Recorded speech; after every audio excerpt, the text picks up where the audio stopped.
जय हिंद दोस्तों, BS exam गुरु channel में आपका स्वागत है। मैं जितेंद्र शर्मा। मैं पुनः आप लोगों के बीच ज्योग्राफी का टॉपिक लेके आए हैं। इससे पहले वाला वीडियो में हमने हिमालय का निर्माण कैसे हुआ था ये बता दिया है। वहां बताए थे कि यूरेशियन प्लेट और भारतीय प्लेट को टकराने से कौन चीज का निर्माण हुआ था? हिमालय का निर्माण हुआ था। अब हिमालय के बारे में हम पढ़ेंगे। ठीक, तो हिमालय के निर्माण के बाद क्या है, तो हिमालय का विभाजन दो आधार पे किया गया है। एक उत्तर से दक्षिण की ओर के विस्तार के आधार पर, यानी उत्तर से दक्षिण मतलब हो गया ऊपर से नीचे के आधार पर, और एक नदी घाटी सीमा के आधार पर। इसे प्रादेशिक विभाजन भी कहते हैं। प्रादेशिक विभाजन क्यों कहते हैं? क्योंकि इसको जो है प्रदेश के आधार पर भी विभाजन किया गया है। तो ये प्रादेशिक विभाजन या चाहे नदी घाटी सीमा के आधार पर विभाजन किसने किया है? तो सिडनी बुलार्ड ने। लेकिन ये विभाजन जो है सो बहुत सारे भूगोलवेता ने किया है, इसीलिए किसी एक का नाम कहना उचित नहीं होगा। ठीक ना? तो उत्तर से दक्षिण की ओर विभाजन का विस्तार के आधार पर हम सबसे पहले बांटेंगे। इसके बाद नदी घाटी के सीमा के आधार पर यानी प्रादेशिक विभाजन के आधार पर भी हम बांटेंगे। तो उत्तर से दक्षिण के आधार पर हिमालय को 4 पर्वत श्रृंखलाओं में बांटा गया है।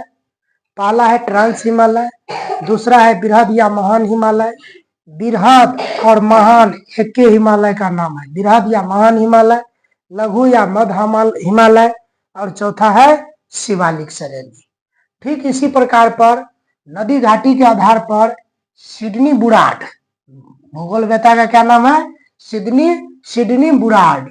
ये सिडनी बुराड ने 4 वर्गों में विभाजित किया। पहला क्या है? पंजाब हिमालय। दूसरा क्या है? कुमायूं हिमालय।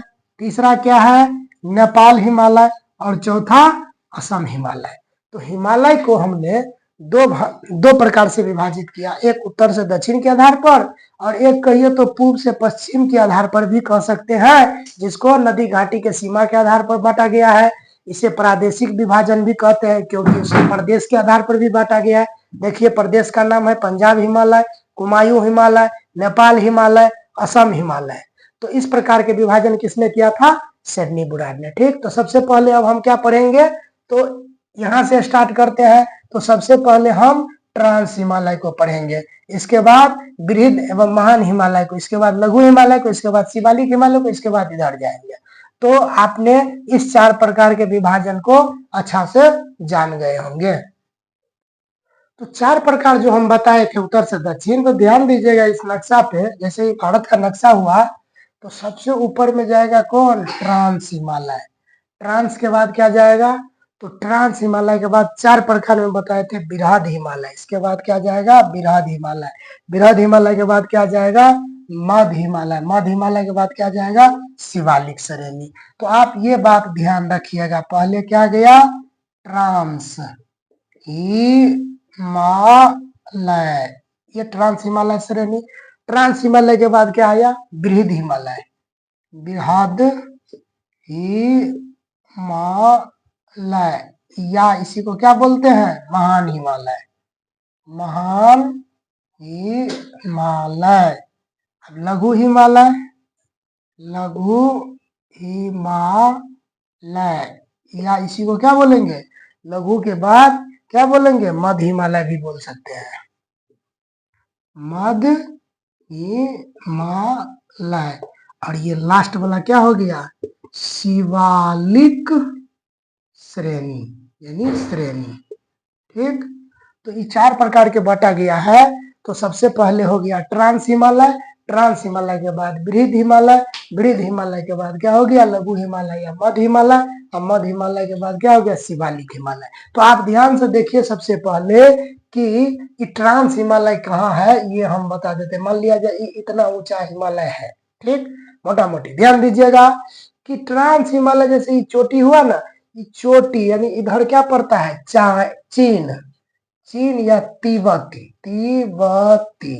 तो तिब्बती के साइड वाला उतरने वाला जो भाग होगा, ये पूरा भाग किसका हिस्सा है? ट्रांस हिमालय का।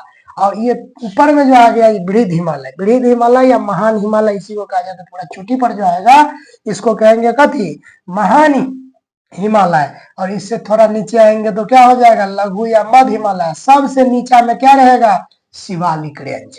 समझ गए, ट्रांस हिमालय। ट्रांस हिमालय को पार हिमालय भी कहा जाता है। ट्रांस हिमालय को क्या कहा जाता है, पार हिमालय। और ट्रांस हिमालय को तिब्बती हिमालय भी कहा जाता है, क्योंकि इसका अधिकांश क्षेत्र किधर पड़ता है, तिब्बती में पड़ता है। तो सबसे पहले हम ट्रांस हिमालय पढ़ते हैं। ट्रांस हिमालय सबसे प्राचीन भाग है। यहाँ वनस्पति का अभाव है, यहाँ पर उतना ही बर्फ जमा हुआ है कि कोई भी वनस्पति वहां पर नहीं है, वनस्पति का अभाव है। ट्रांस हिमालय को पुनः 4 श्रेणी में बांटा गया है। ट्रांस हिमालय को पुनः कितना श्रेणी में बांटा गया है, 4 श्रेणी में। काराकोरम, लद्दाख, जास्कर और कैलाश। ठीक, काराकोरम, लद्दाख, जास्कर और कैलाश श्रेणी, इसको फिर पंजाल श्रेणी भी बोल सकते हैं। देखिएगा ये जो है ना श्रेणी में पूछेगा कि मतलब सीरियल में, तो आप ट्रिक रखिएगा याद, कलेजा, कलेजा, कलेजा। ठीक, तो क से काराकोरम, ल से लद्दाख और जो से जास्कर। तो ये किसका हिस्सा है, ट्रांस हिमालय का। ट्रांस हिमालय का कौन कौन 4 भाग है, काराकोरम, लद्दाख और जास्कर और कैलाश श्रेणी बोलो या चाहे फिर पंजाल श्रेणी। भारत में सबसे ऊंची चोटी K2 जिसको गाडविन ऑस्टिन भी बोला जाता है, 8611 मीटर है। काराकोरम पर्वत श्रेणी की सर्वोच्च चोटी है। यहाँ पर प्रमुख ग्लेशियर भी है, सियाचिन, हिस्पर, बाल्टोरो, बियाफो। क्या क्या है, सियाचिन, हिस्पर, बाल्टोरो और क्या, बियाफो। तो यह जो है ट्रांस हिमालय के काराकोरम रेंज में है। ट्रांस हिमालय के कौन रेंज में, काराकोरम श्रेणी में। माउंट राकापोसी लद्दाख श्रेणी की सर्वोच्च चोटी है। इस चोटी की ढाल विश्व में सर्वाधिक तीव्र मानी जाती है। तो सबसे अधिक तीव्र ढाल वाली चोटी क्या है, राकापोसी है। सबसे तीव्र अधिक ढाल वाली चोटी क्या है, राकापोसी है, जो लद्दाख में स्थित है। ठीक, तो इस श्रेणी से ना ही क्वेश्चन बनेगा। अब हम चलेंगे बृहद हिमालय के तरफ।